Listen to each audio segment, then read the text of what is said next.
पहले हमारे साथ हमारे सीनियर इंजीनियर ही हैं, इसीलिए मैंने सीनियर बोला। इंजीनियर संजय कुमार जी हैं और मैं भी इंजीनियर हूँ। तो हमारे सीनियर हैं, भैया हैं, बड़े भैया हैं, एक बार इनके लिए आप लोग ताली बजाइए। और उसके बाद से डॉक्टर है, ये डॉक्टर एलवी प्रसाद जी। हर डॉक्टर जो है एक जैसा नहीं होता है, कुछ एलवी प्रसाद भी हो गया है जो लोगों के लिए अच्छा काम करते हैं। एक बार एलवी प्रसाद जी के लिए आप ताली बजाइए।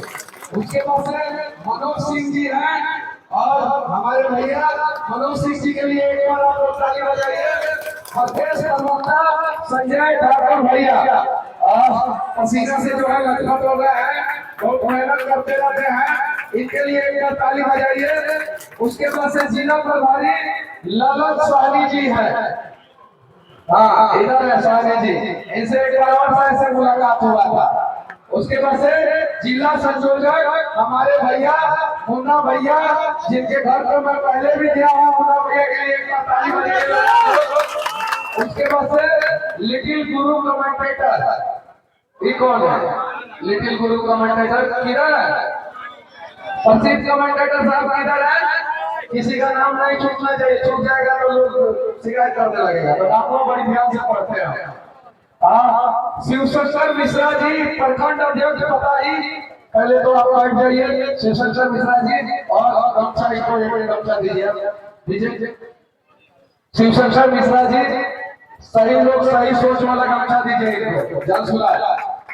उसके बाद से त्रिमूर्ति जी किधर है? चिड़ैया के अध्यक्ष दिखाइए किधर है? चलिए ठीक है। शंभू सिंह जी किधर है? हाँ भैया बड़ा। और उसके बाद से ये क्या है? नीरज झा जी व्यवस्थापक किधर है? अरे भाई टूट जाएगा, डबल आदमी बैठे उतना समझ में आया। दो कुर्सी में पैर रखते हैं। जितने भी हमारे पत्रकार बंधु हैं, सभी लोगों को तहे दिल से धन्यवाद। और उसके बाद से ए रहमानी चंपारनी महासचिव जी इधर है। इसका नाम जो है एकदम लंबा सा लिख के दिया गया है साइड में इधर। चलिए आप सभी को तहे दिल से धन्यवाद। और इतने देर से आप लोग हम लोगों को सुनने के लिए यहाँ पे खड़े हैं। अगर आप लोग नहीं होते तो सच कह रहा हूँ कि मैं नहीं होता और मेरे जैसे लोग नहीं होते। मैं सबसे पहले धन्यवाद देता हूँ सामने जो लोग बैठे रहते हैं, जो इतना भीड़ में आकर हम लोगों को सुनते हैं।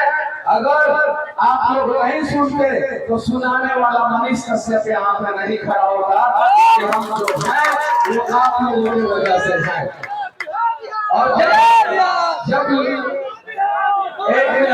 और जब लोगों को थोड़ा सा घमंड हो जाता है या जीवन में कुछ ऐसा कलंक लगने वाला होता है, तो वैसा ही कलंक समझिए या घमंड समझिए या मेरी गलती समझिए। एक बार मैंने गलती किया और मैं भारतीय जनता पार्टी में जाकर शामिल हो गया, तो मेरे जीवन की सबसे बड़ी गलती थी। अगर वैसा नहीं किया होता तो आज भी वैसे ही लाखों लोग जो है मेरे लिए जैसे पहले लड़े थे वैसे। हम लोग सोचते हैं कि धरती को चलाने के लिए ऊपर से भगवान या अल्लाह नीचे आएंगे, ऐसा सोचते हैं कि नहीं सोचते हैं? लेकिन ऐसा गलत है। भगवान हो या अल्लाह धरती पे इंसान के रूप में हमें भेजे हैं और हम लोगों को धरती को चलाना है। उन्होंने जिम्मेवारी देके हम लोगों को भेजा है, तो हम लोगों को जो है ईमानदारी पूर्वक धरती चलाना चाहिए। लेकिन धर्म के नाम पे कुछ लोग राजनीति करके आपस में एक दूसरे को बांट के और दोनों का हक मार ले रहे हैं। मार रहे कि नहीं मार रहे हैं? मार रहे हैं, मार रहे हैं। और ऐसे भी सब एरिया जो है ना कहा जाता है कि सेंसिटिव एरिया है, कहा जाता है कि नहीं कहा जाता है। और जैसे चुनाव के पहले 10 दिन पहले फुलझड़ी फूट जाता है फुलझड़ी मतलब समझे, दंगा हो जाता है जैसे, वैसे ही बिना काम किए हुए नेता सब जीत जाता है सब। इस बार ऐसा नहीं होना चाहिए। इस बार जो है हर हर महादेव के नारे से जो है ये पूरा बिहार गूंजेगा, और इस बार जो है बिहार को जो है चल सुराज बदल के रख देगा। आप लोग तैयार है कि नहीं है ना? ये वही जगह है, ये वही जगह है जिस जगह ने राम को मर्यादा पुरुषोत्तम राम बनाया है। ये वही जगह है जहाँ पे हम लोग बैठे हैं। अगर ये जगह नहीं होता तो राम मर्यादा पुरुषोत्तम राम नहीं बनते। यहीं पे माँ सीता और भगवान प्रभु राम जो है वो संगम के तट पे है। संगम कितना महत्वपूर्ण है वो समझिए।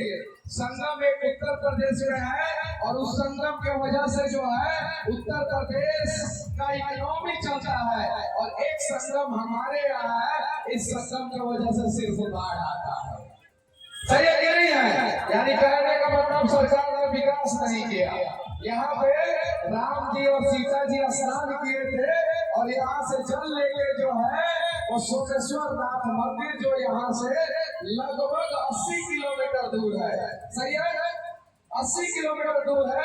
वहाँ पे जाकर जल चढ़ाए थे, और उसी के पावन उपलक्ष्य में यहाँ से डाक बम कांवड़िया जो है निकलते हैं लोग जल लेके, और एक दिन के अंदर 24 घंटे के अंदर अरे आज में जाके जल चढ़ाते हैं लोग। ये जरा सोचिए, अगर ये 70-80 किलोमीटर का जो कॉरिडोर है संगम तट से लेके जो हमारा अरेराज में मंदिर है वहां तक का कॉरिडोर को अगर अच्छे ढंग से डेवलप करते हैं तो मैं दावे के साथ कहता हूँ कि ये 80 किलोमीटर दोनों साइड जो है हजारों दुकानें, वो चौफल का हो चाहे जो है वो होटल हो, चाहे जो है दूसरी प्रकार की दुकानें हो, हजारों दुकानें जो है लाखों लोगों को रोजगार दे देगा, और हमारे यहाँ का मजदूर जो है वो मजबूरी में पलायन करने नहीं जाएगा। सही है कि नहीं है? तो ये चीजें सरकार को करनी चाहिए थी कि नहीं करनी चाहिए थी? सरकार ने नहीं किया। इस बार जो है जलसुराज को हम लोग मौका दीजिए। जलसुराज जो है ये काम करेगा, ऐसे ऐसे लोगों को मौका दीजिए, ऐसे ऐसे लोग जो है ये काम करेंगे। आप लोग मौका देने के लिए तैयार हैं? देखिए, हम लोग पावन भूमि पे बैठे हैं। नेता ईमानदार चाहिए तो जनता को भी ईमानदार बनना पड़ेगा, क्योंकि बेईमान नेता को जनता ही चुनता है। सही है कि नहीं है ना? तो अगर आप लोगों को नहीं सपोर्ट करना है मत कीजिए, कोई जबरदस्ती नहीं है। हम लोग खेत पकड़ के वोट नहीं दिलवाते हैं, लेकिन एक बार हाथ उठाइएगा ना तो वादा कीजिए कि जब तक वोट नहीं गिरेगा तब तक आप लोग जो है जलसुराज का झंडा बुलंद करेंगे, और वोट गिरने के बाद जलसुराज जीतेगा। 5 साल तक जलसुराज आप लोगों के लिए लड़ेगा। तो तैयार हैं आप लोग? कौन कौन जलसुराज के साथ है? हाथ उठाइए। अब तो यहाँ तो सभी लोग दिख रहे हैं, यानी सब लोग चाहते हैं कि भगवान ने जो सोचा है कि धरती जो है वो जनता के लिए सुंदर राज के रूप में होनी चाहिए। धरती जनता के लिए सुंदर राज के रूप में होनी चाहिए, तो बिहार भी जनता के लिए सुंदर राज के रूप में होनी चाहिए। तो अगर आप लोगों ने हाथ उठाया है, ईमानदारी पूर्वक साथ देंगे, एक बार प्रयास करेंगे, तो ईमानदारी पूर्वक जो है बिहार में जलसुराज की सरकार आएगी। और मैं वादा करता हूँ कि 5 साल के अंदर अंदर इस संगम तट से लेके और अरेराज मंदिर तक जो है एक सुंदर कॉरिडोर बनाया जाएगा, और उस कॉरिडोर के दोनों साइड जो है हजारों लोगों का दुकान होगा, लाखों युवाओं को रोजगार मिलेगा, और हमारा बिहार जो है विकास के रास्ते पे तेज गति से भागेगा। यहाँ पे क्या होता है, बिहार का विकास का मतलब लोग समझते हैं 4 गो ट्रेन। 5 गो ट्रेन? 5 गो ट्रेन? 4 गो ट्रेन। और 4 गो ट्रेन हमेशा जो है मोदी जी अपने पॉकेट में लेके आते हैं और बिहार के मजदूरों को दे के चले जाते हैं। और जब मोदी जी बोलते हैं कि हमने 4 गो ट्रेन दिया है, तो नीचे बैठे हुए लोग जो है ताली बजाते हैं। ए भैया, ताली बजाने वाला बात करना रहता है ना, तो हम 2 मिनट के वीडियो में लोगों से पूरा देश में ताली बजवा देते हैं। हम ताली बजाने के लिए नहीं कह रहे। अगर वैसा बात करना रहता तो दो चार को साइलेंट, दो चार को डायलॉग मनीष कश्यप का जो फेमस है मार देते, आप लोग ताली बजाने लगते। सुनिए ध्यान से बातों को। अगर बदलाव करना है तो ईमानदारी पूर्वक, भगवान यही सीख देते हैं कि इंसान के रूप में आप आए हैं तो आप अपने राज्य का और देश का तरक्की कीजिए और भला कीजिए। आप लोगों को लगे कि जो भी पार्टी भला कर सकता है, बिहार बदल सकता है, उस पार्टी को मौका दीजिएगा। दीजिएगा कि नहीं दीजिएगा? और हर 4 गो ट्रेनवा मोदी जी पॉकेट से निकालते हैं ना, 4 गो ट्रेनवा का कीमत 400 करोड़ रुपया होता है। कितना होता है? कितना होता है? एक ट्रेन का 100 करोड़ आप गूगल पे सर्च मार सकते हैं। तो 4 गो ट्रेन का कितना हुआ? 400 करोड़। 400 करोड़ रुपया में 200 करोड़ का 2 गो फैक्ट्री जो है भैया बनवा सकते हैं, 2 गो फैक्ट्री भैया बनवा सकते हैं। अगर जिम्मेवारी जो है आप लोग सही कंधे पे दीजिएगा तो, और उसके बाद से 4 गो के जगह पे 40 गो ट्रेन की जरूरत नहीं पड़ेगी। भर भर के जो है वो दिल्ली पंजाब कमाने जाने की जरूरत नहीं पड़ेगी। ये सच, ताली मत बजाइए भैया। देखिए ताली बजाने वाला बात तो हमारे पास बहुत है और बहुत लोगों ने ताली बजाया है मेरे बातों पे। समझाना है। प्रशांत किशोर जी यही कहते हैं कि लोगों को समझाइए, लोग समझ जाएंगे, सही रास्ता लोग खुद चुन लेंगे। ताली बजवाने के लिए हम लोग नहीं आए हैं, समझाने के लिए आए हैं। चाचा जी लगिन आप लोग गार्जियन हैं और कहा जाता है कि देश में सबसे होशियार आदमी बिहार का होता है। कहा जाता है कि नहीं? कहा जाता है, कहा जाता है ना। हाँ और ना बोलिए लोग ना कि हाँ।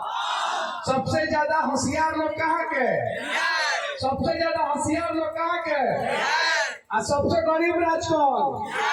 और सबसे बर्बाद राज कौन? शिक्षा में पीछे कौन? स्वास्थ्य में पीछे कौन? तो होशियार कैसे? होशियार कैसे बताइए चाचा? ए लाठी वाला चाचा उठी तो नहीं सुन रहा, उठी चाचा। ए बैठे चाचा के हाइट तनी कम बा। चाचा सबसे होशियार कहाँ के लोग? बिहार के लोग। सबसे होशियार बिहार के लोग। शिक्षा में सबसे पीछे बिहार, स्वास्थ्य में सबसे पीछे, उद्योग में सबसे पीछे, बेरोजगारी में सबसे आगे। तो बताइए बिहार के लोग होशियार कैसे? यानी कहे का मतलब चाचा रउआ के हमनी के सब लोग के जो बाटे मासूमियत के फायदा नेता लोग मूर्ख बना के उठा ले बा। आ कहता एक बिहारी सबसे भारी। सच्चाई बा 100 गो बिहारी के एक लाइन में खड़ा करके बाहर पीटे लसन आ केहू चूचा कुछ ना बोलेला। क्यों ना बोलेला? क्यों ना बोलेला? ये पूर्वी चंपारण है और यहाँ पे सुगौली में पिछला 25 दिन में तमिलनाडु से 3 गो डेड बॉडी आयल बाटे मजदूर संघ के। आयल बा कि ना आयल बा? 3 गो डेड बॉडी एक राज्य से तमिलनाडु से। ऐसा कोनो ऐसा दिन नहीं थे चाचा जौना दिन बिहार के 10 गो मजदूर बाहर ना मरेला सब, लेकिन अखबार में खबर ना छपेला चाचा। बदली लगी रौनी के, जो चीज अच्छा लगी तो चीज गरम लगी, जो बात अच्छा लगी तो गरम लगी। आ कुछ लोग कही कि मनीष कश्यप यहाँ आके राजनीति के बात कैलक। यो बात कही कि ना कही? तो जब हमरा के कही तो मोदी जी राम मंदिर में जाके राजनीति के बात काहे करेला? मोदी जी बनारस में जाके बाबा के नगरी में जाके राजनीति के बात काहे करेला? हमने के बिहार के बदले के बात करता सर, राजनीति के बात नहीं करत सर। अब कहता नहीं रहुआ के कि मन करी तो जनसुराज के वोट दे, मन करी तो केहू पार्टी के वोट दे, लेकिन सही आदमी के वोट दे। ये रहुआ ऊपर हम छोड़ के जाता नहीं। ये बात मोदी जी आके बिहार में एक बेर कहती कि मन करी तो भाजपा के वोट दी लगी, अब भाजपा के कैंडिडेट अच्छा नहीं के तो केहू और के वोट दे दी लगी। एक बार अगर मोदी जी बात कहते तो भाजपा साफ हो जाएगी। कौन हो जाए? साफ हो जाए। एक बार कह के भैया लगे आप चल जाए कुर्सिया पे कैसे कुछ लोग चले अब पूछ लेता नहीं। हम सीधे कहता नहीं, हम सीधे सिंपल कहता नहीं। चुनाव आई रौनी के निर्णय करे के बाद अच्छा आदमी के वोट देने के बाद वो अच्छा आदमी अगर जनसुराज में बात तो जनसुराज के वोट दी, अच्छा आदमी जनसुराज में नहीं तो जौन पार्टी के बाटे जौन पार्टी में वोट दी। ये बात कहता नहीं ना, ई बात जौन बाटे लालुओ जी कहस, ई बात मोदियो जी कहस, ई बात नीतीशो जी कहस, तब दावे के साथ कहतनी बिहार बदल जाई कि ना बदल जाई। 5 साल मौका मिलल बाटे भगवान के